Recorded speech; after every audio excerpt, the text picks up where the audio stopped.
Yo, yo, yo. You already know who it is. Price, Rob, Visky, bro. Migos podcast. And today, we got a little episode for y'all. We got a little something. New York Nightmare. Could the spirit of Reggie Miller be in the building? Yeah, just could the spirit of Reggie Miller be among us? The Pacers knocking off the Knicks. The Dodgers. Is this working over there in LA? Got swept by the Angels. How does this look? WrestleMania going back to Vegas. Y'all taking it from New Orleans? Y'all taking it from us? Tisk. I got a boo. And yeah, this is horrible. And are you okay with your star NFL players playing flag football in the Olympics? And we're going to talk all of that today, Bro Amigos podcast. What we got to do, Rob? We got that music. 4, 3, 2, 1, go.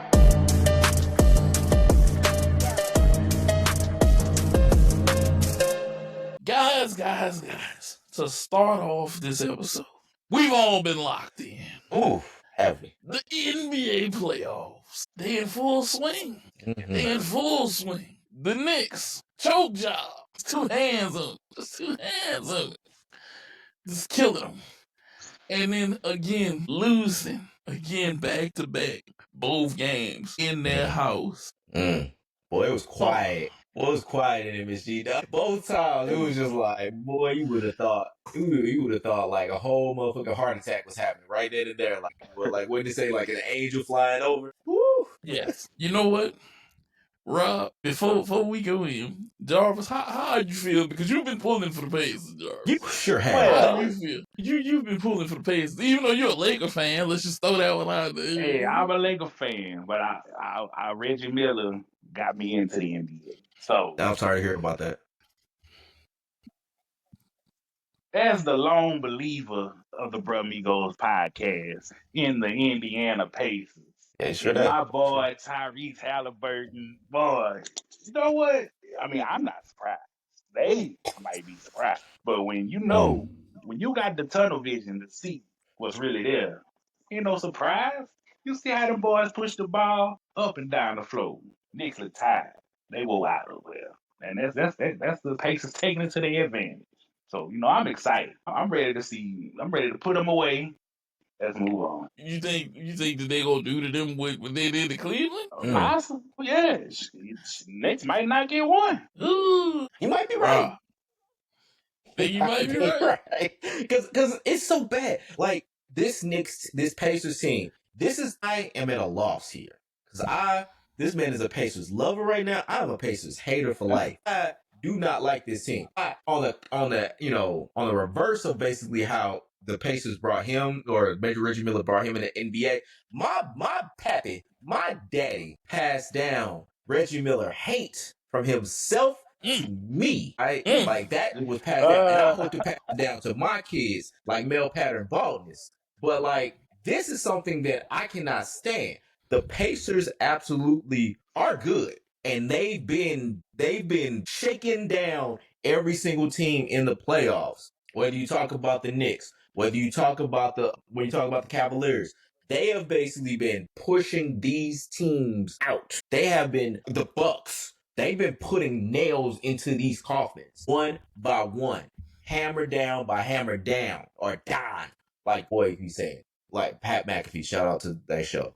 But like this is a team that is really coming at the Knicks, and Knicks have nothing for it. Like Brunson has been doing his damnedest to basically make this team good. Cat's been doing his damnedest to make this team good. Mitchell Robinson, Josh Hart. Well, Josh Hart actually been not doing as great as he could be. But like, Big Bride, all these players have been doing their damnedest, but the Pacers have been unyielding. Neesmith, Halliburton, the snow skier.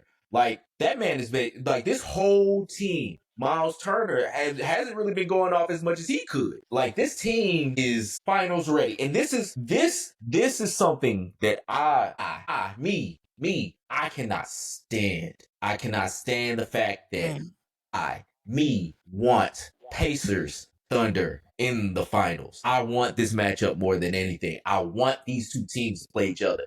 Thunder have been doing absolutely phenomenal. Pacers have been doing absolutely phenomenal. I want them motherfuckers to collide. I need this now more than anything, dog. Like, and that's I can't stand that I feel that way. I really do. I cannot feel. I don't know what I'm gonna do with myself. I really don't. But this team is too damn good right now, and the Knicks, Cancun awaits. To be honest with you, it very much could be a sweep. Knicks, that man said Cancun awaits. Tulum. I can't wait to hear what Nate's opinion is on this. Yeah, So, go ahead, bro. I give you this. I give you this. Your Pacers showing out. Tyrese showed up the first game. Spicy P was looking extra spicy last night. Went for 39. This is very true. On the other side of the ball, I don't know what they can do. I know what they can do. It's if they can do it. But I'm gonna say this. I give you Pacers props to a certain extent. But I have to say, these have been... The Knicks are showing their incompetence right now. It is happening. Coaching, they are failing you. Coaches, look, coach, you are failing the Knicks, right? From the beginning of the season, it's been talked about multiple times about rotation, preservation of players, keep them kind of healthy for the postseason, get some minutes off of them. You made a switch last night. You tried to get rebounds. You put Mitchell Robinson in. You know that they're gonna foul his ass. Mm-hmm.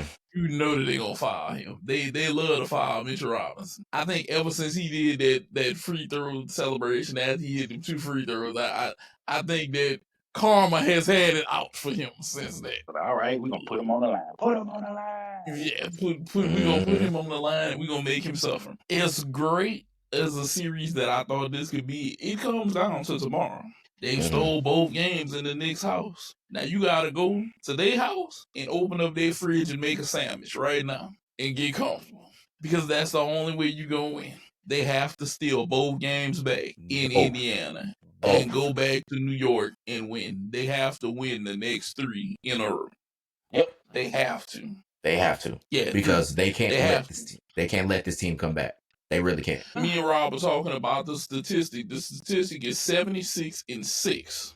Whenever the 2-0 team is up, going somewhere, the series are 76-6 to the team that goes up 2. That means it's only been 6 teams make it out after going down 0-2. That's it. So with that being said, it needs to happen. I don't know if Cat is going to have a huge game. I think Cat is going to have he's going to have to play like he played in that closeout game for Boston. He has to play like that. He has to be aggressive. He has to get boards. He has to be that version of himself. Yeah. I don't know if there's any other version of him that he could be, bro. He has to be aggressive, Brunson. They gotta go at these dudes. Somebody else gonna have to step up for that Knicks team too. Whether it's Josh Hart, whether it's McBride, whether it's Anunoby, like whoever else, somebody's gonna have to basically, it's like because when you see on the Pacers side, you got Nesmith that's basically coming up. You got Nemhard. You got Pascal Siakam absolutely murdered them last night. Absolutely. And I remember on the post in his part. Yeah. Like Obi Top, the former Knick, the Knick draftee. Like he's been like they have to basically take it. They have to basically say, we will not go away and we will basically take your best. You took your best shot at home and we failed a little bit. Well, here we are to give you ours and we're not going to basically go away. They have to win. Like you said, Nate, all 3, like the next 3 games. This is my 2 players that's slipping. Nah, it's not going to be, it's going to have to be more than just Cat. The 2 players who are not holding their weight, well, one of them started last night, but Mikal Bridges and Josh Hart. Especially Josh Hart. You can get 6 and 8 points. That's not going to cut. That ain't going to cut. Yeah. Mikal Bridges, he was doing his part last night. He was trying. He was getting active in there. He was being a part of the game. But Josh Hart, even if it's not him, somebody going to have to step in that role and play and make a difference. Because right now, I feel like he's just out there. Oh, he's definitely just... But the thing is, I feel like he's limited himself offensive-wise because he's never been a huge offensive threat. I've watched nights where everybody else except him has 20 points.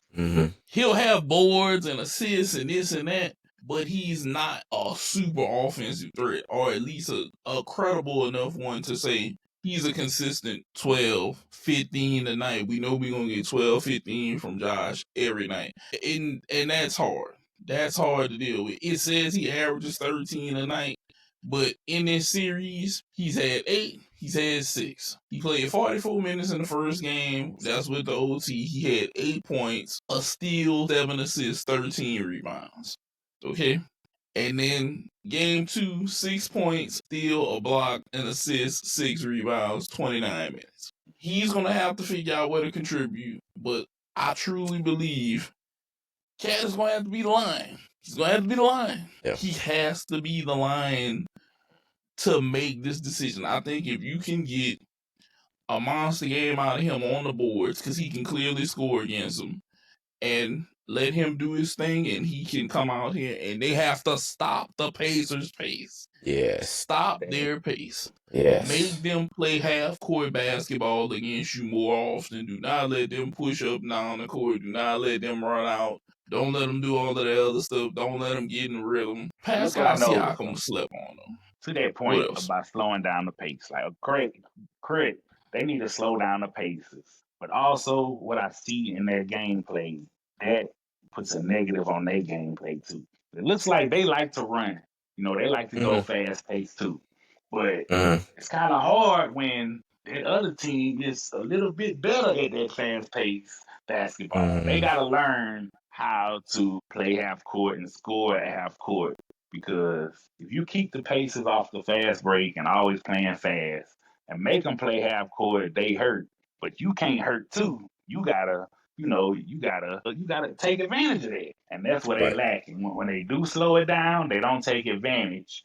And that's how the Pacers stay afloat until they speed it back up. That's why the ball has to go in the Cat. He has to be in there dominating. He has to hit those turnaround shots. He has to face up. He has to take the one-on-one. He has to help control the pace of this game. If he doesn't help control the pace of this game, they don't have a shot. Brunson is Brunson. He's been immaculate. He's out there. He's going. He's doing his version of what Donovan Mitchell was doing.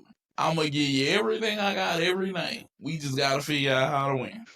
And whether they win or not, it's like, I don't know, it's up in the air. But this series, Sunday's going to tell the tale. Sunday is going to tell the tale. And it's going to be sink or swim. It's sink or swim on Sunday. And look, hey, Knicks fans, there's one thing I can tell y'all. Reggie Miller ain't dead, but I'll be damned if it ain't almost like dealing with him on that court right now. Because Tyrese Halliburton is giving you every bit of Reggie Miller that you don't want to deal with right now. That man wants the spotlight so damn bad, and he earns it. Like, because I remember, because y'all seen the clips where basically, going back to when both of them him and Brunson was in the ring. Like, that man is a wrestler personified. He wants every bit of whatever smoke we talking about. And that's the cool shit about all of this. Like, he wants this. Like, as much as we talk about Anthony Edwards or anybody else, he wants this. And his daddy weird too. And like, that's all of that together.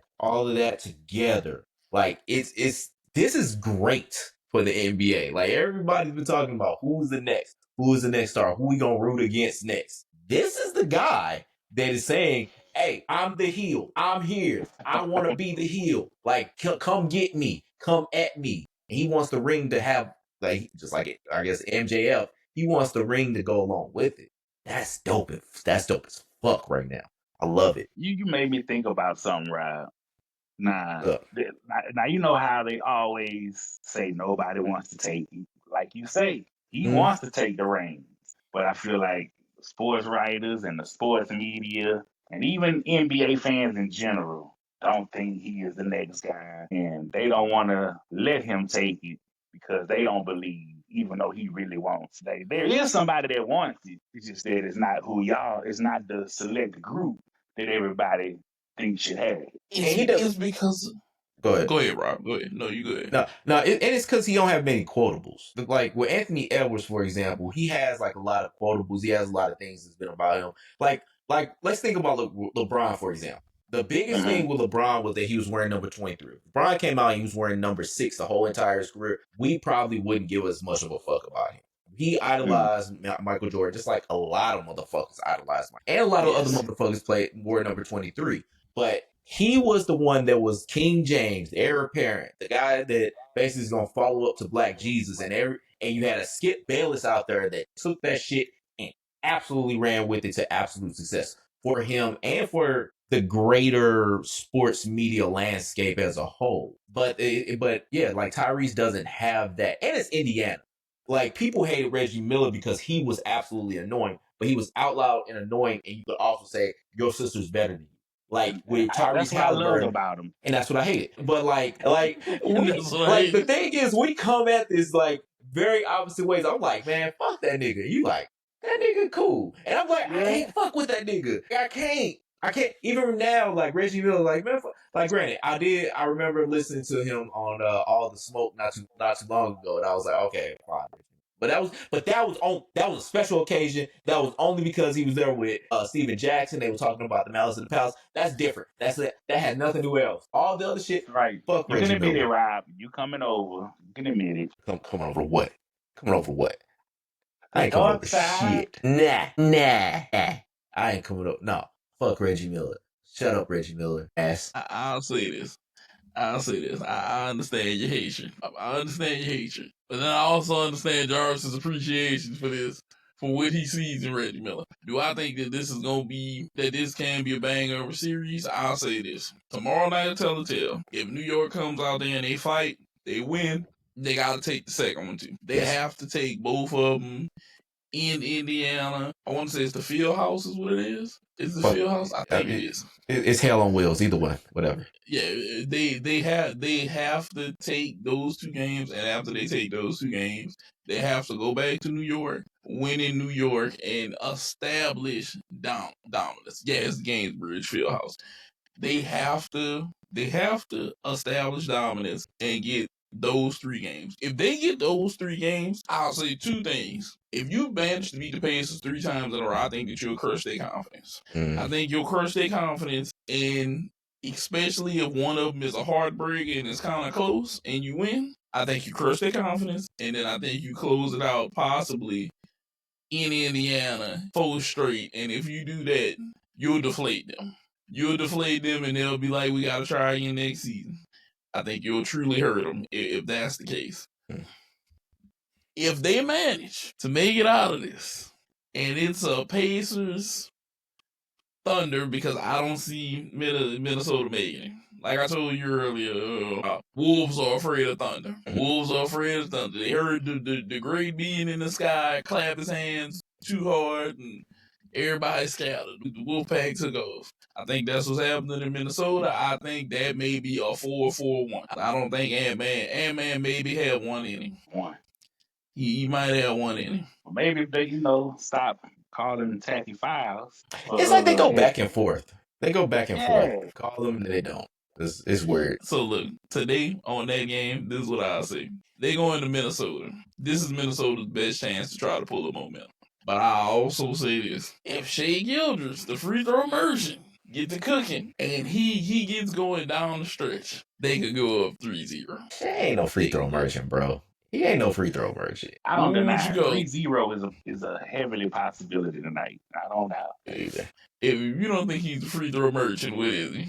He don't get as many free throws as other people. They already have the stats that say it. Like I think it was like out of all the playoff like competitive, like over the last, like in the time that he's been around, I think he's like 59th or something like that. I'm gonna pull it up. Like it was like he's like 59th as far as free throw attempts. Like he doesn't get a lot of free throws. It's just that he goes in, he gets contact because of the way that he plays, but it's not like it's a free throw merchant kind of way. He just goes in and gets contact because people are fouling. Like people are fouling him. I think he's been in the playoffs twice, 3 times, something like that. Let me hold. Let me pull it up. Let me pull up the research. But yeah, go ahead, keep talking. He's averaging about 8 to 10 attempts a game. That's not a lot for somebody. For a star that's basically driving, that's not a lot. Averages ain't got nothing to do. That's what stars get around 8 to 10. Think about it. Why everybody want to pull up averages? So ain't nobody talking about averages. We talking about this series. What do you get? I mean, Oh, it's he average. shot 14 and 15. He done You shot know, 14 and 15 of this course, season. if you look at averages, he might not be high. But if we talking about this series, he's getting a lot. Hold on. He shot 15 Or the it's other looking night. like he. Yeah. Now he But shot he's getting 15 free throws fouled. the other night and 14. He's going in. He's going in. He's getting contact. But he's Jarvis going said to the I'd hole. like to beg to differ on that. He's Is getting it fouled. contact though? Is it contact? Yes, he's getting fouled. Like, would you rather him just basically coming up and basically just pulling up every single time, or would you rather him go out and to go to the hole and get contact?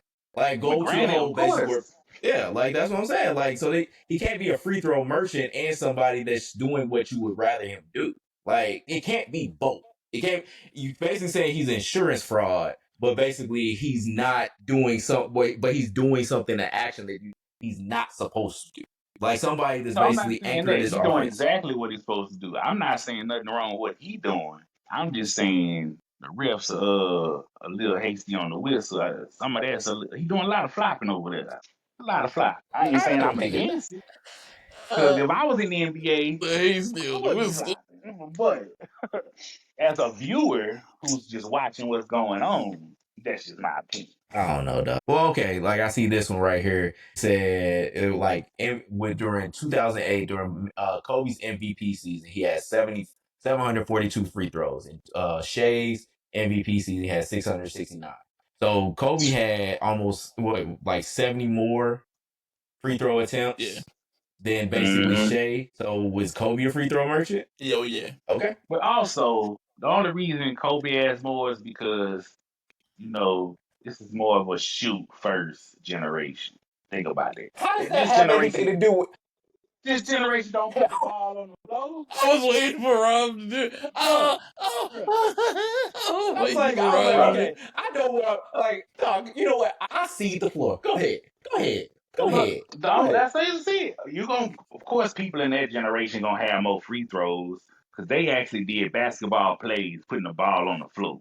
That's just a minor snippet. I'm not trying to turn this into no big thing. So because Kobe had to, Kobe had to take the ball uphill 20 miles in the snow. That's what you basically saying. That's the difference between Shea basically getting a whole bunch of free throws and Kobe getting a whole bunch of free throws. That's what you trying to give to me right now. Like is that what it? Oh, because he had to basically because he had to basically take his nickel and basically go to the neighborhood store to basically get his free throws. That's why basically Shea, his free throws don't count as much. That's really what it is, though. That's really what it comes down to. Like, I'm just trying to get some education right here. I'm trying to get some education right here. That's what it is. It might just be, that I had to walk to school in snow type of situation, I remember when first time you saw snow. I was there. Yes. I couldn't throw on enough clothes, man. I was like, we'll one of these days we'll cover the story of the first time Jarvis saw snow. Yeah. And how and everything like that. We're gonna have a behind Bromigos kind of pause. We're gonna have a behind Bromigos kind of thing. We're gonna tell the story of that. But like, I say it like this. Does he make a lot of herky jerky moves that gets him basically calls in the free throws? I'll basically say yes. I will basically say, as compared to like Ant, he makes a lot more. Now, granted, Ant is still animated just like all the other players, which when they go in a hole and they don't get a call that they like. I basically say it, but like, yeah, Shea makes a lot of moves and makes a lot of things that's like he'll just go and he'll do this, but sometimes he is getting hacked and he is getting fouled, and that's why I'll say I don't think it's a free throw merchant. He's basically being aggressive and getting calls, which is that's what you're supposed to do as the dude. I'll say this. I agree. He's not as bad as James Harden. That's what I'll say. He's not as bad as James Harden. I would say if he is the pinnacle. Being is the pinnacle, James Harden is like the disciple, and then like Shea is just like an underling. Or Jimmy Butler. Jimmy Butler is a player that basically did that shit a lot too. And he don't really get called like a free throw merchant. That's what I'm like. I think that Shea, I don't think it's as bad as the way people put it. That's how it really is. Yeah. But this is those two series definitely in the NBA. They're complete just you can see possibly 2 sweeps. You can see some 4-1, some 4-2s maybe. I know for sure Minnesota has to show up tonight, and the Knicks got to show up tomorrow. Mm-hmm. If Minnesota's even going to fight, they got to show up tonight and say, hey, I ain't having it. That's it. I ain't having it. Let's do this. Know one thing. This saying might have started with the Lakers. But if the Pacers do it again, they gonna really own the slogan, Pacers in 5. That's what it's been. They gonna steal the slogan. Yeah. Yep. If the Pacers win this, the Pacers are gonna own a part of Madison Square Garden at this point. No, like this is, it's bad. It is so bad. Like I told you, Reggie Miller ain't even a ghost, and he haunts Madison Square. He haunts the Knicks. shit, he in the building. He's on commentary. Like I know all he of love these it. He games, itching to he's get right excited. there. He's I'll like, be honest with you. Tyrese pointed him out when he did the choke sign. He did the whole shit. And he pointed at Reggie. Hey, look, James Dolan, you want to make a statement? Ask them to remove Reggie Miller from college. Tell him I'll pay his salary for tonight. Y'all put somebody else. Question for y'all: do y'all think that he shouldn't have hit the choke sign because it wasn't a 3, or because they still won? Was it just? He should have did it. Regardless, he should have did it. Because he didn't know it wasn't a 3 until basically they went to review and saw that his toes on the line. He had no. And he said that. He said he had no clue. He said he wouldn't have done it if he knew it was a 2. But I'm fine with either way. Because the one thing that somebody pointed out, I remember. I can't remember who it was.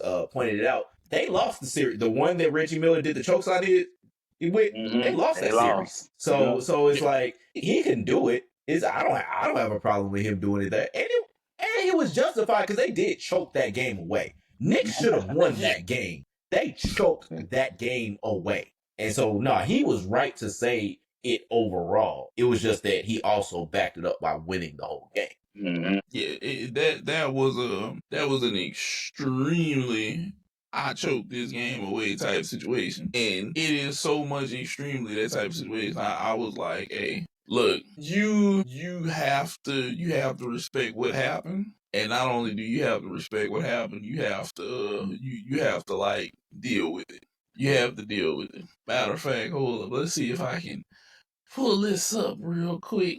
Can we? Because I showed Jarvis a nice little clip, and I'm not sure if I sent it to you, Rob, that a guy recorded on he recorded the Hydra Cam NBA thing, and it was it was extremely funny. He basically broke down like the last I think the last few minutes of the game. Matter of fact, I'm gonna go ahead and I'm gonna pull this up for us right now, because guess what? It's a little bit of YouTube content anyway, so we can use this. I'm gonna go ahead and put this up for us. Let's see. Man, we're gonna see who on ball tonight, though. I'm ready. This right here. I have to play this reaction. This is probably one of the funniest things. I showed this to Jarvis. Let's just pay attention to this, because this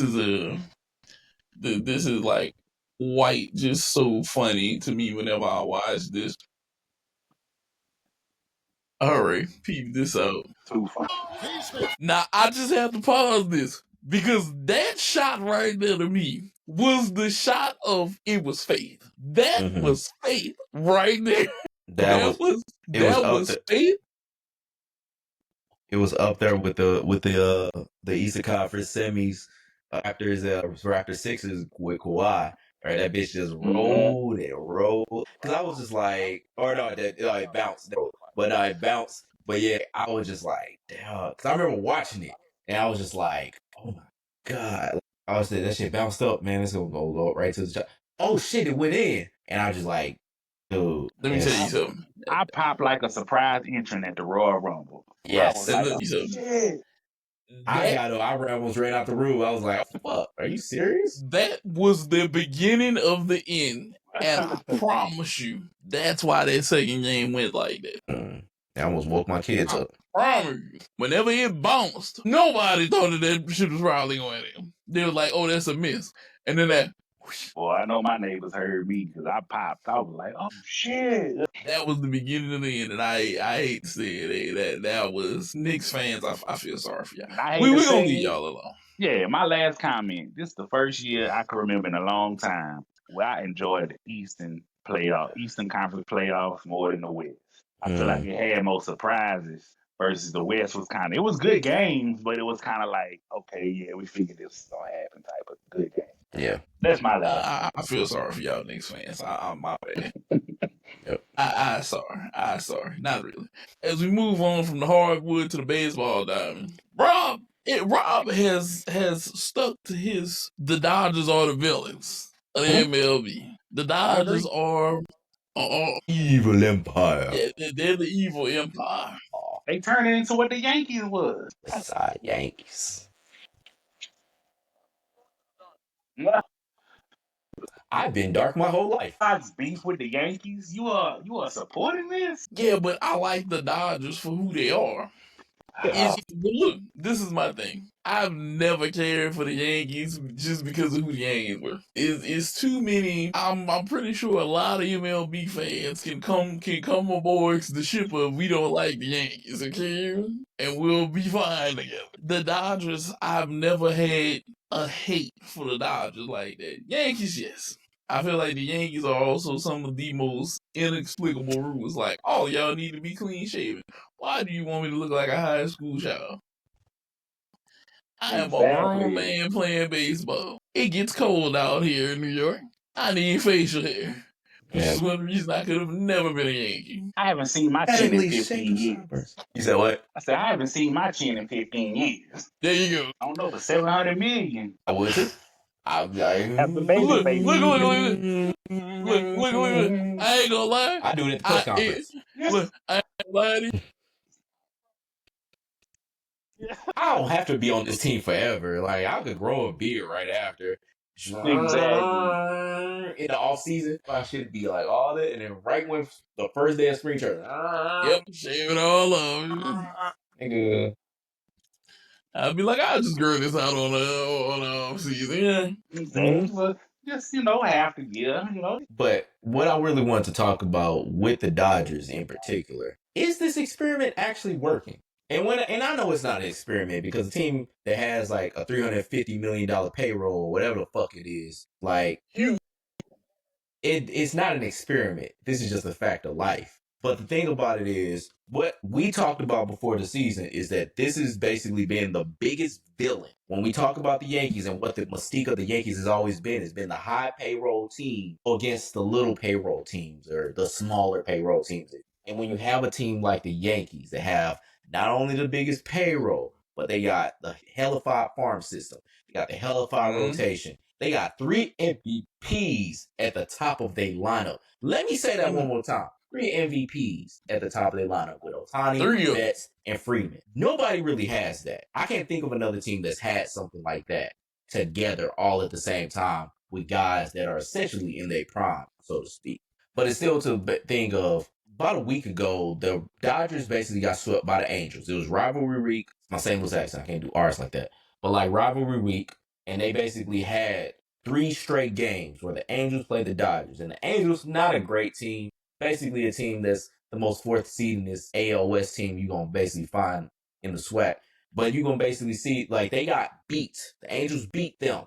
The Dodgers. The Angels were technically on the road. Beat them at Dodger Stadium 3 straight games. You didn't hear nary a fuck given about that series. And the reason why I'm thinking like this experiment is not working when it comes to a team that has the highest payroll basically beating them, is because when you had the Warriors basically having a 72-win team, when you had the Heat where you had Bron, Wade, and Bosh, when these teams basically had any level of strife come towards them, and when you had them getting beat by like lesser teams, it was news. It was a thing. But when it comes to the Dodgers getting swept by no going nowhere Angels team, nothing. Granted, part of that is hockey playoffs is going on right now. NBA playoffs is going on right now. WNBA just started up. There's things that are going on. But when you have a team like this that has all these greats and all this great cash with them and nobody ever gives a fuck about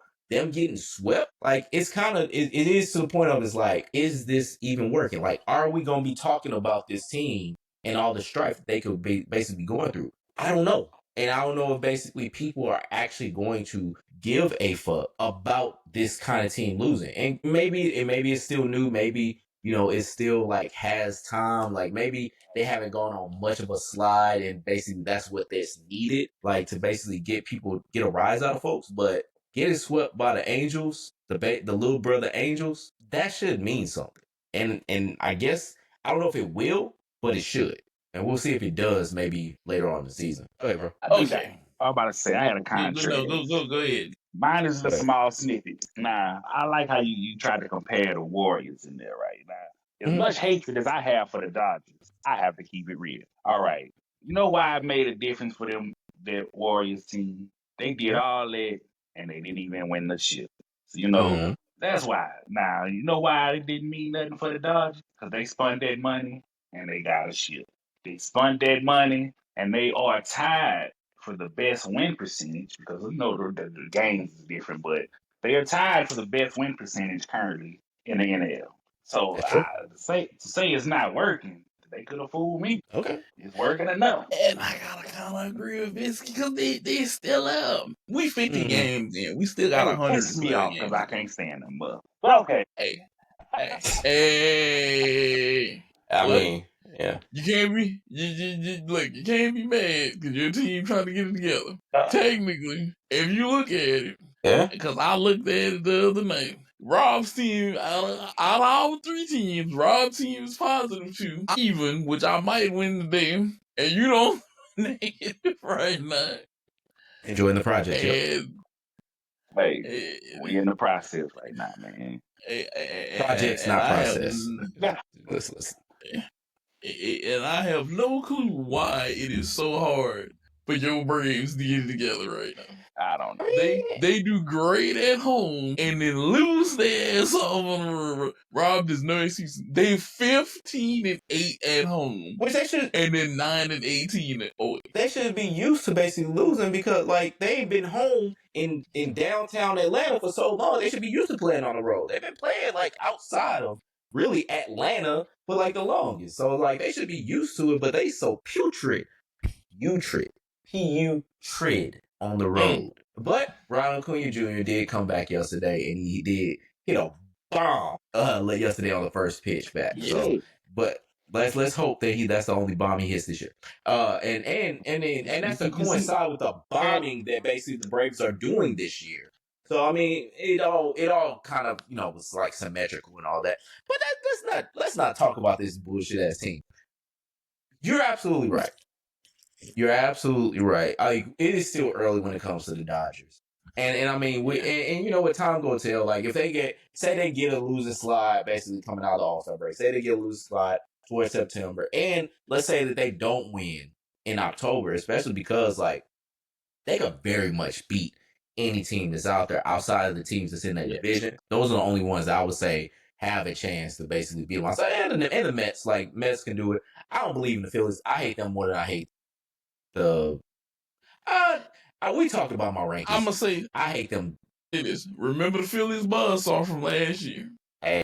Just all remember that buzzsaw can crank up.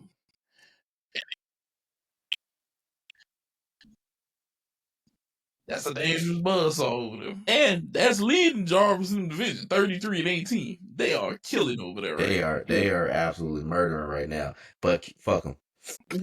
Look, can this work for the Dodgers? Yes, because they spent a lot of money. Is money always going to win titles? No. Mostly. But it kind of sort of depends, because it depends on how you spend your money. You got to be in the top 10. Good spending the money. Yeah, you got to be in the top 10 in payroll to basically win a World Series. Like the last cajillion World Series winners, basically they were in the top 10 in payroll. Like you got to basically be there, or you got to be like near there to kind of be in the World Series. Like you got to spend. The people that basically win, they spend. Just what it is. Spin the win, baby. Spin the win. And I just want to throw this one out there, yeah? You know Detroit is putting on this good fraud for us again. Whenever we went in on this shit last year, right? Yeah. And they 33-19. Yeah. They just took 2 out of 3 against us like a minute ago. Like they're good. They seem like a little fool's gold because they just basically rotate motherfuckers in and out. Like they use, like I think they said, like they got like one, like the big, like either the most collection of lineups in the MLB, like as far as like who they've tried it out there. I know, like yeah, they don't have a number. I mean, they don't have a big number one like in their lineup. Like their rotation, yeah, Scuba is phenomenal. Yeah, Scuba Well, is there. that motherfucker's a damn near unhittable. But like everybody else is like they might be a very beatable team. They just hot as fuck right now. We might have to talk about them later and see if they're actually real gold or if they're some of that good old pyrite.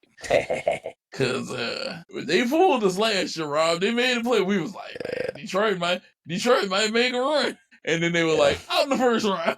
Yeah, that's true. I feel like they just hyped us up for no reason. They were like, we got y'all. And then they were like, I lied. I told y'all I was 24 karat gold. I mean, 24 karat gold plated.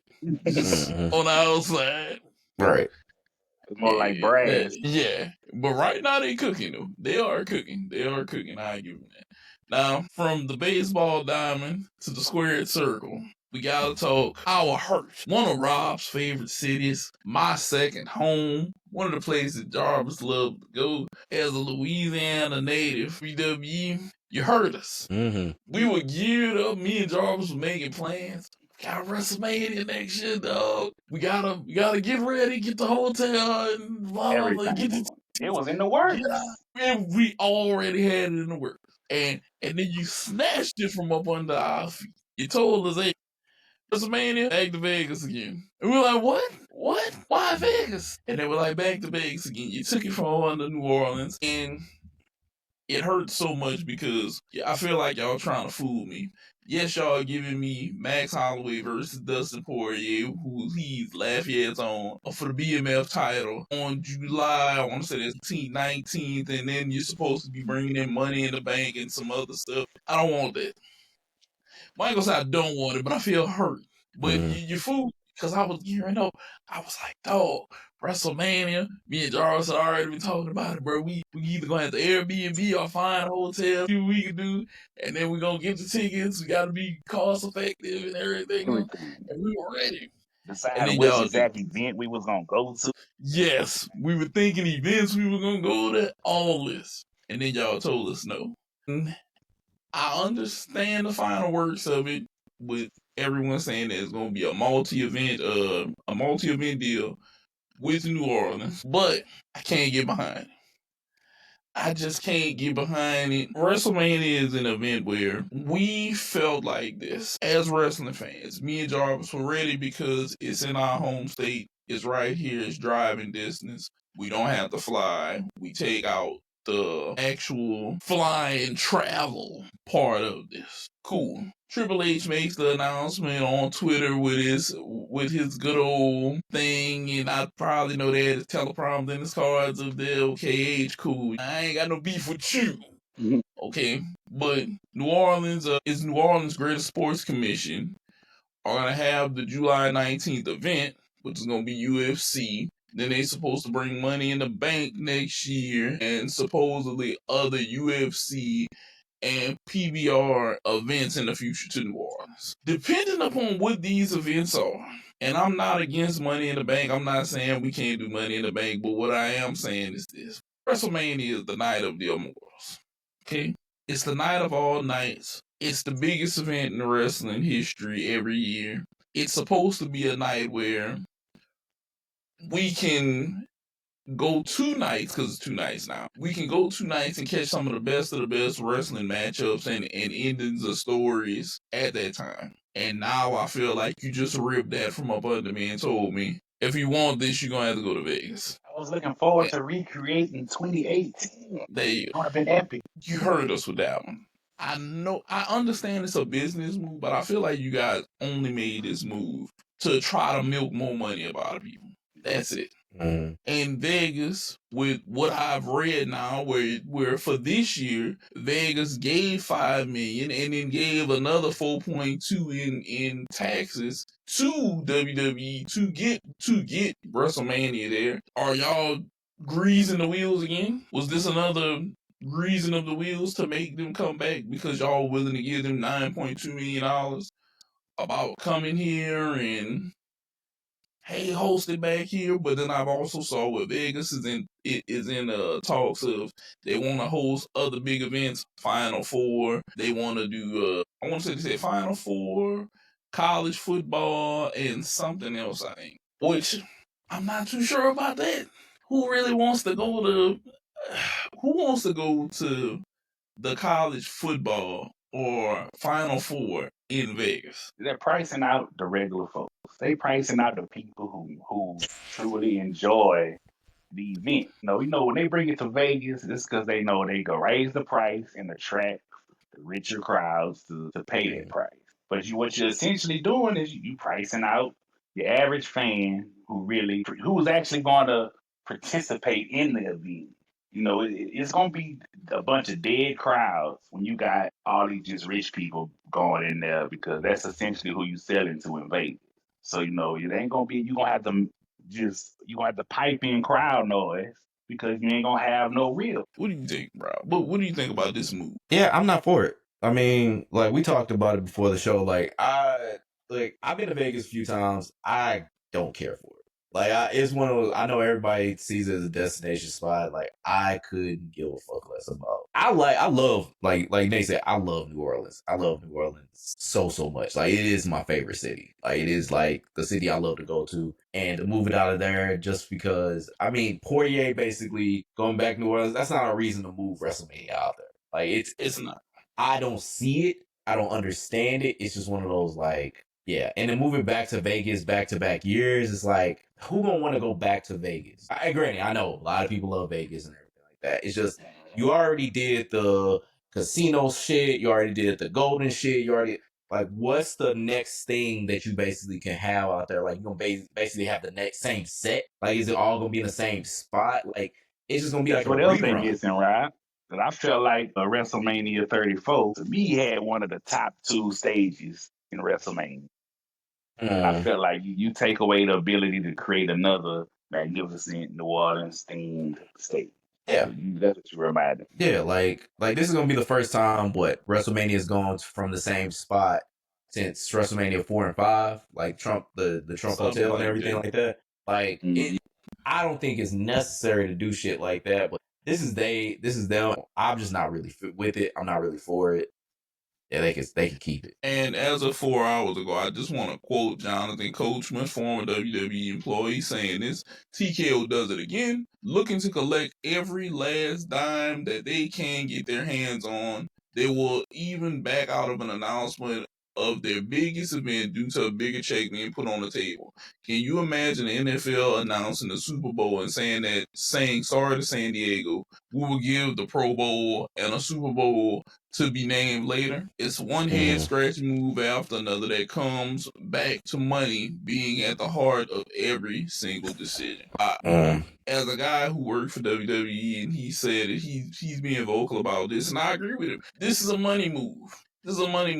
And I don't like the money move because Rob said that you've done the casino thing. You could have did the banging Bayou WrestleMania. You could have had multiple themes in New Orleans, and this could have been great for the city. But now you took something that could have been great for the city, and now you decided to move it to Vegas. And I'm gonna be honest with you guys. Have you guys watched any event that's been at the Sphere? I've personally no. Seen the pictures. Yeah, but I haven't watched. Okay, so I'll say this. The Sphere looks what it is, me being a technological guy. From a technology standpoint, the Sphere is awesome. Now, I'm going to take my tech hat off. I'm going to put my consumer hat on. From a consumer standpoint, the Sphere can only host so much, okay? So it'll never host a wrestling event. It won't host a wrestling event. Doesn't have enough room, okay? So now you go into another venue. Well, they probably try to host something that you never know, maybe. Because they did a UFC, they did do the UFC thing. It was cool. Whenever I watched it, it was very cool. Very cool. Can't lie. It was a very cool experience. Even just watching, I was like, okay, that's fire. Okay? You can't hold a wrestling event in there, especially WrestleMania. Can't do it. To me now, if you moving wrestling to Vegas, and this is one other thing that I thought about. if they're moving wrestling to Vegas, how much are they going to buy in on this? I don't know if you guys knew that you can do this, but you actually can gamble on what happens in wrestling. Mm-hmm. I heard. There's a prediction website that you can actually go gamble what happens in wrestling. I'm wondering how much are they going to push that in Vegas.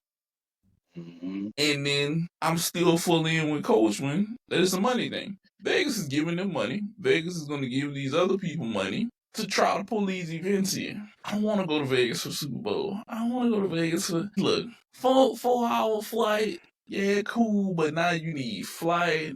I need a hotel. I had to pay for whatever venue and then all of this other stuff. I'm probably parking. Yeah. Well, I ain't gonna park nothing. I'm a Uber. That shit gonna be high because everybody's gonna be in demand. So now I have to try to get as close to here as possible so I can try to avoid Uber costs. You're inconveniencing the regular person. You're inconveniencing the regular person. I don't like it. I watched the YouTube with Troy Dan. Troy Dan said he did the ultimate VIP experience and he spent $38,000 on the WrestleMania just passed. I want you to think about $38,000. There's people who don't earn $38,000. That's fucking wild. There's people who don't earn $38,000 in a year, and he spent that on doing WrestleMania this year. I was tripping over almost 2 seconds. But they're making the money move, and I'm very against this. But I'm going to leave you guys to your riches of WWE, and hopefully maybe they come back to their senses. Now, NFL. You know we got to give y'all a little bit of NFL talk. So, Rob had the question. Well, Rob is going to have this as a poll question. Are you okay with your stars playing flag football in the Olympics? And my answer is, and we're going to get this gold medal, hell yeah, baby. I know. I sound very selfish, but I feel like I don't have to take maybe the best of the best. I could maybe get away with the second, third string quarterback, go out here and win.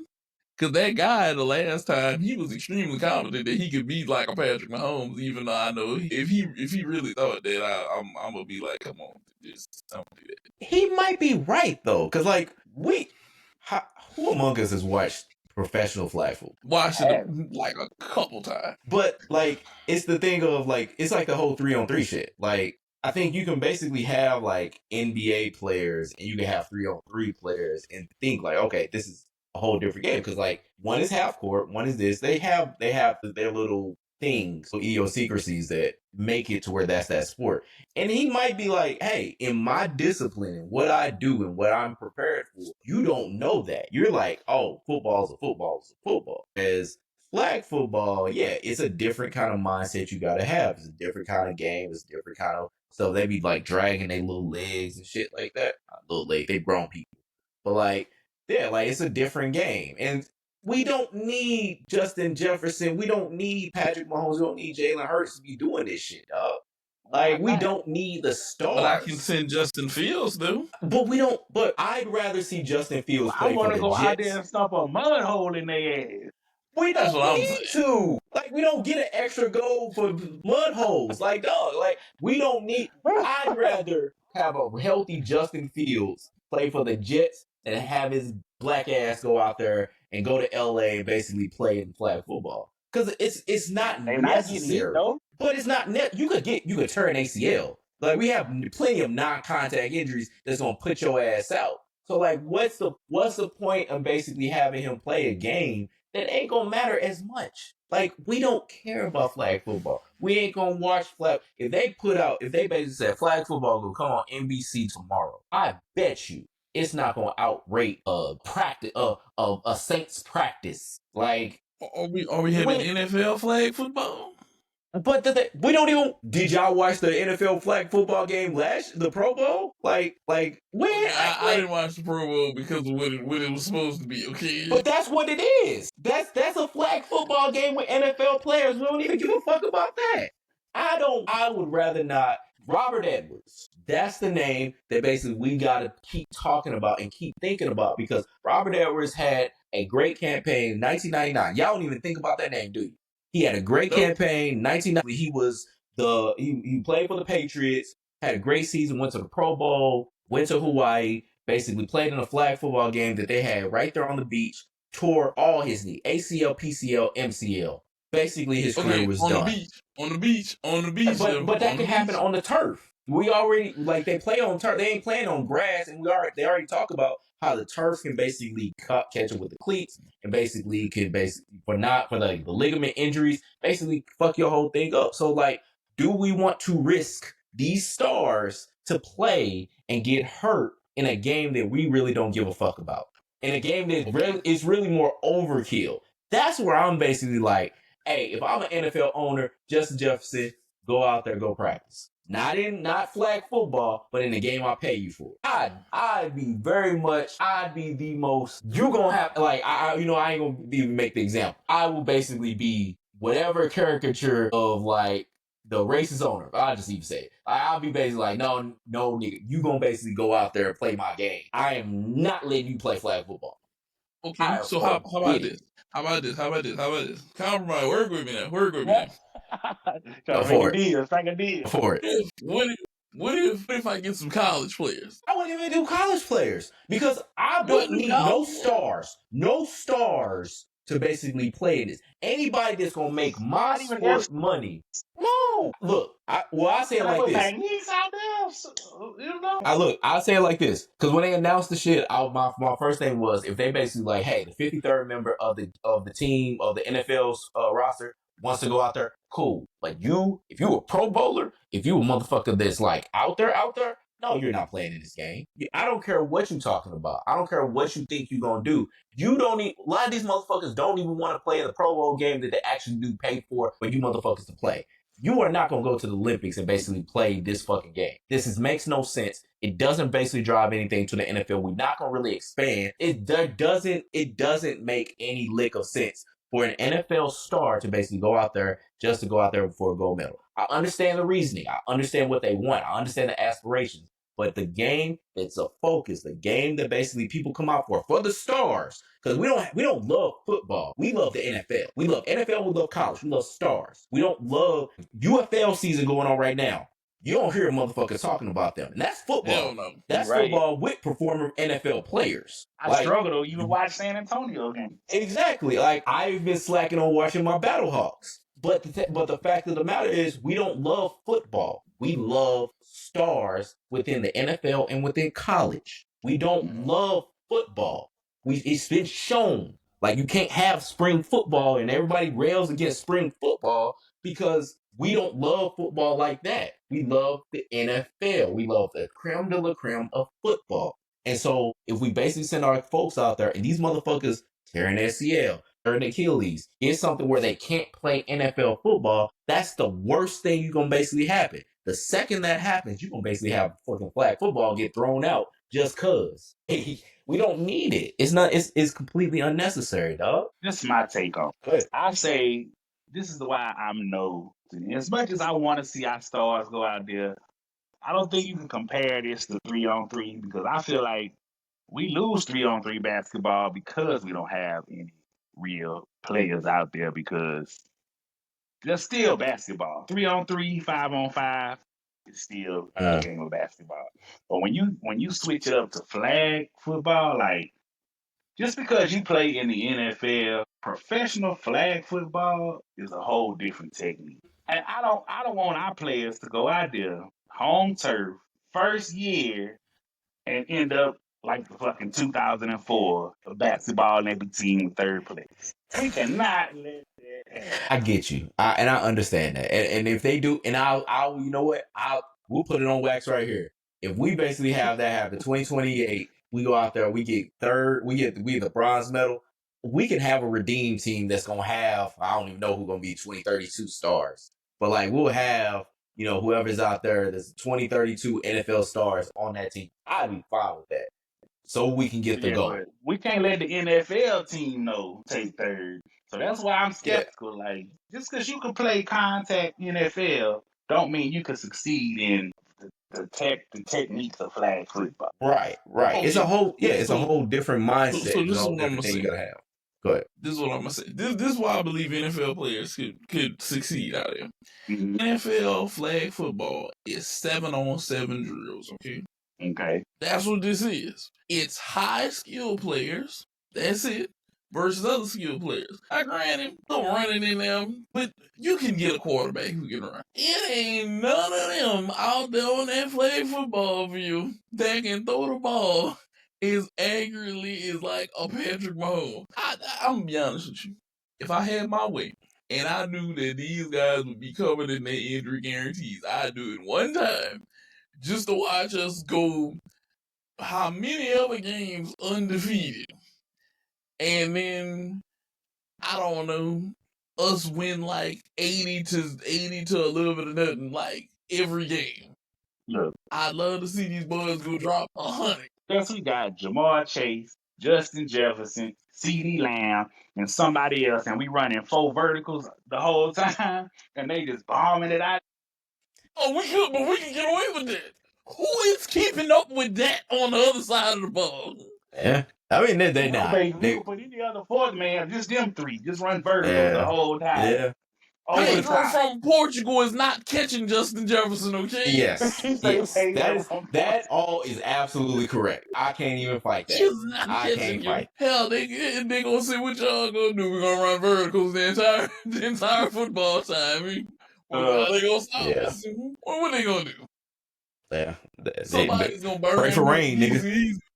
That's it. Hell, I do agree with Rob, though. Injuries, and I don't want to be embarrassed for NFL players getting 3rd place. It's 2 very solid reasons. Yeah. Third place. No. What I was saying it to your point, the whole 3rd place thing. I'm like, if we the dude that was saying he was better than Patrick Mahomes, if he and his crew basically lose and get the bronze then I'm like, okay, we need a redeem team. Go ahead, put some NFL players in there. Yeah, we need to get the NFL version of Kobe to go bring it on. Exactly. We need that LeBron. They need that young LeBron. Need that young D-Wade. You need like those guys out there to basically go ahead and redeem this country and basically take what's ours. Like that's where I'm like, okay, I'd be cool with that. I'd be cool with the Stars going out there. You know, you gotta be careful because we can't take a L on the first year home field. In LA, yeah. I understand. Now that from that standpoint, I understand. And let me tell you something. We ain't lose. We go out there. So you say 7 on 7. So how many? What they putting out there? A quarterback? What?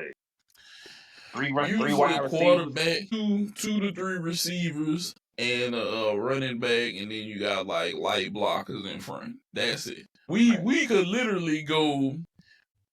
Josh Jacobs in the backfield. Give me Jamar, Justin, and if I gotta have a 3rd receiver, CD or somebody at them. All right, you don't want injuries. How about we use the 2 linemen that just retired? Zach Martin. I use Zach Martin and put Jason Kelsey. What? That's our 2 blockers. All I gotta do is block. That's it. There's 2 blockers. Zach Martin, Jason Kelsey. That's 2 blockers. They body block sometimes. That's it. I bet T.O. go out there still ball. Put T.O. out there. He probably would. Yeah. T.O. damn near 50. What? Like he probably is like T.O. might be like 50 years old and still be like probably the most athletic. Who I see work out all the time. T.O.'s 51. Chad Johnson and Dez Bryant. I bet you they go get the ship for us. Nah, because then we're gonna have now. I think there's Dez Carter gonna be an international incident. I don't think we need that. I'm just speaking truth. I'm just speaking truth. I'll say this. I think if the NFL did allow us to have flag football players, we could play college kids and we probably win. We could probably get away with college kids and win. Like I told you, Pedro from Portugal ain't catching nobody over there. The only thing he might have is foot speed. He probably ain't his look. The best that I think that they could do is they gonna say football and they gonna bring out the soccer ball and we gonna have on cleats and gloves to catch and we gonna be like, ain't kicking no balls today, you gonna have to catch this. Realistically, what country do you think would be to have the chance to keep up with? I don't know, Spain. I honestly don't know. I haven't looked into that. Yeah, I legitimately don't know who else plays flag football. Like who else would qualify? That's what I said. Spain. I don't know. I don't know if they still play football in Canada, Canadian leagues. I mean, because it's not. It don't seem like it's an athleticism thing specifically. It's a can you go get the flag? Can you compete? Like it's not you need like a 4-3-40 kind of thing. It's just like, can you go out there and run routes? Can you do that little like lunge kind of shit to go low and so they don't get your flag? Like, can you do that shit and not pop your Achilles and shit? True. Yeah, that's what I'm gonna say. I don't think that there's one team out there. I don't think that there's a country that can go out there and compete with us. If we decide to play flag football, we are going to smoke them. Not only are we going to smoke them, look, Canada, I wish you would say y'all stand a chance around here, and I'm gonna tell you that goddamn Canadian bacon is ham. Okay, that's all it is ham. And just like it's ham, you not beating us, cause we about to go ham, hard as a mother, and we gonna win. And y'all ain't beating us at all. Just look. NFL, PFL, see you later from the NFL. We going out there and win every flag football game. I'm coming off don't win it today. I don't even care. Nate has like 200% confidence in us, dog. Easy work. This ain't us picking UFC fighters. Cause I'll tell you this. If we was picking UFC fighters, we might be in trouble. Our best out is John Jones, Brock Lesnar, and a few other guys that we had to pick UFC fighters.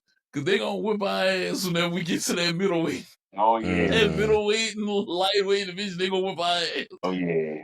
UFC, yeah, we in trouble. What ball? Actually, we ain't losing. Hell, they getting close in basketball, but they still not able. To be honest, once you split up the foreign people, and it goes to show this, you have a few great people from foreign countries here and there. It's a bunch of hoopers from the United States that's American born. It's just that simple. The only thing I don't think we didn't won like that is the baseball classic. That's it. Yeah, I mean, we haven't won an MVP. We still haven't won an MVP since 2018. The NBA MVP. NBA, well, yeah, but you got one dude that's if his team can beat our team. I mean, yes, yeah.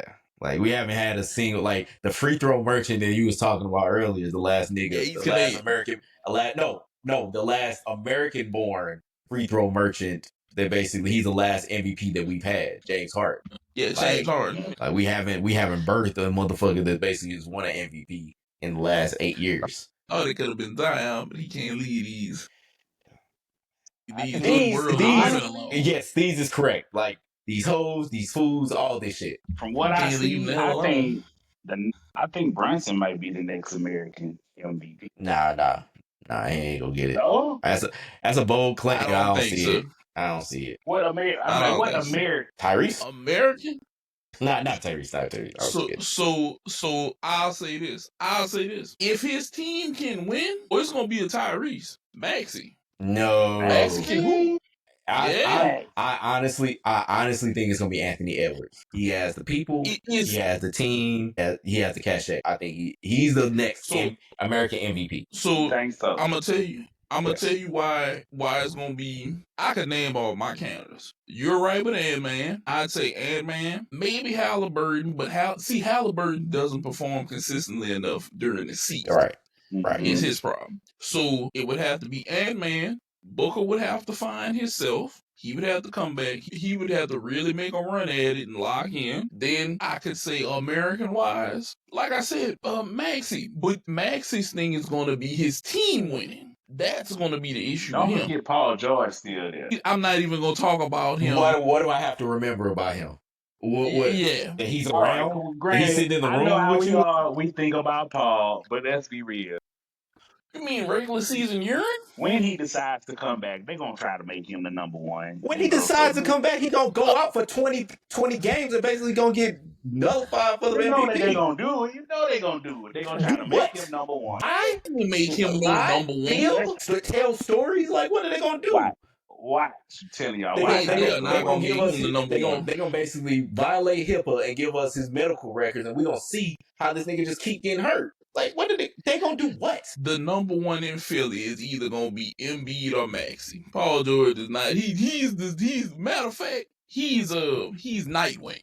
That's who he is. If he's not the Batman of the family, he's Nightwing. No, because people like Nightwing. No, Nightwing can be dependable sometimes. Like, yeah, but Nightwing disappears and go do other shit in other season, and we don't hear from him at times. That's Paul George being injured. We don't see him half the season. He gone. He's doing underground podcasts. Like, what is he doing? Like, he played exactly 41 games. That's half the season on the nose. This is why I don't think it's gonna be Ant-Man. Yeah. Because Julius Randle, the way he's playing too, I feel like they're a two-man combo. It's not coming off the way that the team plays. They play through both of them, and I feel like that's gonna take away from Ant-Man basically shining as the MVP because Randall pretty much holds a big weight of the offense too. I thought you was gonna say Randall was gonna be fucking up. That basically he's gonna be getting in the way of Ant-Man with it. I was like, that seems more plausible than he's getting in the way because he performs well to where Ant-Man doesn't really outshine to say, "Oh, I'm MVP." No, their team play is good because they both can score, and he just doesn't outshine Randall enough for me to say, "Oh, he's gonna be an MVP king." That's my opinion on how it looks. 27.6 points a game says something different. I think that he outshines someone else to be MVP. It's two things gonna matter for us to have an American MVP. Our American is gonna have to play like James Harden did if he's not gonna do it another way. He's gonna have to go out there, average 30. He's going to have another category that he's high in, probably assists if it's a point guard, or he's going to have to be decent in assists and rebounds and play good defense. James Harden did his offensive juggernaut. He was just that, but he had a number one seeded team and everything else. He was that dude. They're going to have to be like a top 3 seeded team for sure. And that's what I'm saying. It had to be Ant-Man. It would have to be Booker if he could get his shit together. Tyrese isn't the legit superstar just yet because, like I said, in the regular season, he suffers. He showed up for the playoffs. In the regular season, he suffers. There's no consistency over there. And the reason I picked Tyrese Maxey for Philly is because he's the one dude that has co-stars that if they're healthy, they could legit be up there, and he could literally be the centerpiece. And I know people are saying, well, Embiid had this, Embiid that. Look, Embiid, if in order for his knees to function and not give out on him like toothpicks trying to hold up an elephant, he's going to have to figure out a different way to play. Okay? And the first thing I think Embiid is going to have to do is lose weight. His body ain't made for it. The reason Shaq got away with that shit for so many years is because Shaq's freaking body was made for that weight. Yep. Something is wrong with Embiid's knees. Embiid doesn't look like he got like too much weight on. He don't look like it though. You know how we could tell when Shaq got real fat. We could tell when Zion got fat. But Embiid just doesn't. His body don't look like it's too much weight. It look proportionate, I guess you would say. But his knees ain't like Megan's though. His knees is not like Megan's. Megan's knees have never given out on her. His knees give out every season. That's true. I mean, it's true. He's right. His knees give out on the regular, dog. He could never talk shit to me, because if he said, "Oh, I'll whoop your ass," and I'd be like, "In your career and kick you in the knees," what you gonna do? That would be how our conversation would go back and forth. Right. I'm 7 feet tall, but you 4'10" whenever your knees not there, okay? So what you gonna do? He's gonna have to A, lose weight, I think, and B, he's gonna have to give up most of the load of scoring to Tyrese Maxey. Or he's gonna have to legit get on the block, take baskets in half court, and try to defend the rim and not put that much on himself, because he has to do something. This is ridiculous for how his knees give out. It's nothing else. I feel like once you start, I kind of feel like once they give you them kind of problems, I always notice it's hard to come back. Maybe he'll get it together. I have little faith in his knees. I'm so sorry, and I know somebody's going to point this out in the comment section. I am sorry that we disrespected Jason Tatum and did not throw his name out there as a possible MVP.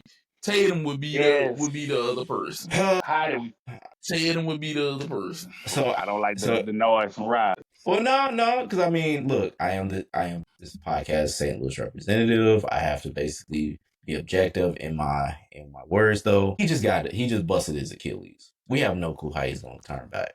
Like, we don't know how he's going to turn out. We don't know what's going to basically happen with him as he comes back. That's where I'm like, before I'll be with you, and I'd probably say he's the first people like outside of Ant that basically he would be the one to do it. But like, we don't know how he's going to come back from that Achilles. And I think once we see like how he's going to come back, then we'll basically be able to be like, okay, yeah, we'll be fine. But we don't know yet. I think he should, because of modern medicine, I think he'll recover fine. He's 27. He won't be 28 till next year. I think he'll recover fine. He's still gonna have the upside. He just needs to take it slow. He's not like Kyrie. If this becomes like an overwhelming thing like it is for Kyrie, needs Achilles, then I'd be a little afraid, you know. Mm-hmm. Like I said, Kyrie's the perfect example to owning a Ferrari. Whenever that mug is working, it works. It do 0 to 60, 3.5 seconds. It did hit the brakes. It hit all the turns and everything. Whenever it breaks, it's down for a while. That's how Kyrie is. I don't think Tatum is going to be that guy. As of right now, this is just one Achilles. But what my fear of it was that it was a non-contact injury. Mm-hmm. Whenever I see these guys with non-contact injuries, I'd be like, it kind of scares me because there wasn't a boom, a bam, a crash, something to tell me, okay, this is why this happened. Scrambling for a loose ball, pop. I'm a little afraid by that. Do I think he's gonna recover fine? Yes. Do I think that Boston team is gonna be somewhat? The regular season for them is gonna tell whether or not Jaylen Brown is worth $300 million whenever this season is over. Whenever next season comes up, we're gonna be able to justify whether or not Jaylen Brown $300 million contract worth. Mm-hmm. If they come out there and they not top 3 in the East, I'm gonna be like trading. Mm-hmm. I think you can win with a Tatum. I don't know about him. It just showed. That's just my opinion. Look, that ass whooping that they took at the end, that wasn't no light whooping right there. I know. I mean, to say they was missing just Tatum, that was too big of a blowout. To say you had Jaylen Brown and the way Derek White stepped up, that shouldn't have been no. This is what I say, and then I'm gonna take us out. I'm looking at the scorecard. You had 3 people in double digits the night that Boston lost. One of them was Peyton Pritchard, one of them was Jaylen Brown, one of them was Al Horford. That's it. And Jaylen Brown took 20 shots to get 20 points. Mm-hmm. That alone tells me a lot. Yeah. But that's just us here at Brother Eagles Podcast. It's just us. Oh, and just to prove my point about Josh Hart, 10 points that night. That's it. 10 points. And they won by like damn point. Yeah. Just think about that. That's what he gets you. But that's been us here, Brother Eagles Podcast. You know where we are. Rob, we always say catch us up. Look, you can look up in the sky, probably catch us flying by. Blue Sky, TikTok, Facebook, Instagram. We're everywhere. Shorts, full videos. We have hours of entertainment for you to go through. Okay? On our facts and opinions of different things and things that we've said, some of the craziest and some of the most hilarious things. You guys should give us a like, follow, all of that good stuff. Remember, it's all free. Don't cost you a dime. Go ahead and hit that little button. Just hit that little button. Support a brother. Yeah. Support a brother. Anything you guys want to say before we get about here? Jarvis, you go first. Nothing. Just check out Saturday Night Main Event. If you are a wrestling fan, that should be good. Or check out Game 3. You know, it's a lot of action going on tonight. And, you know, hey, I will be off next week. I'm going to miss you guys, you know. And I'll take a week break. I have another event to get to. You know, I might pop in. I might send you guys a little video or something. But hey, that's all I got. Be a satellite. Be a satellite. And then you got to say, Rob. Good night, Canada. Good night, Taylor Swift. As y'all already know, Northside St. Louis got absolutely devastated by tornado EF 3 tornadoes. Like a lot of my childhood basically got fucked up by a tornado. I told people all my life, like it's never been a St. Louis. It's never been a tornado to hit St. Louis. Yeah, we in Tornado Alley, but like it's never been in the city where a lot of like up and down Kings Highway basically got devastated, and down St. Louis Avenue got devastated, up and down like all the north side, like trees uprooted. Like these trees have been there forever. I remember like being as a kid, like going to a lot of these places and seeing like all these different things. I'm like, dog, I didn't know this was possible. Like St. Louis looks like a war zone. So if you have money, if you have anything, if you know somebody in the area, please go ahead, help them, check up on them, see how they doing. Cause yeah, there's a lot of people that got devastated by this storm, lost a lot of property and lost a lot of things. Yeah. So if you can give to, any kind of charities, look up and down Facebook, see who basically is available as far as needing supplies and need anything. But yeah, no, I mean, it's bad. It's really bad. So just do what you can to help. That's all I got. All right. Well, with that, we're out of here. Deuces. Thanks for checking out this episode of the Bra Amigos podcast. Make sure to like, comment, and subscribe so you never miss an episode.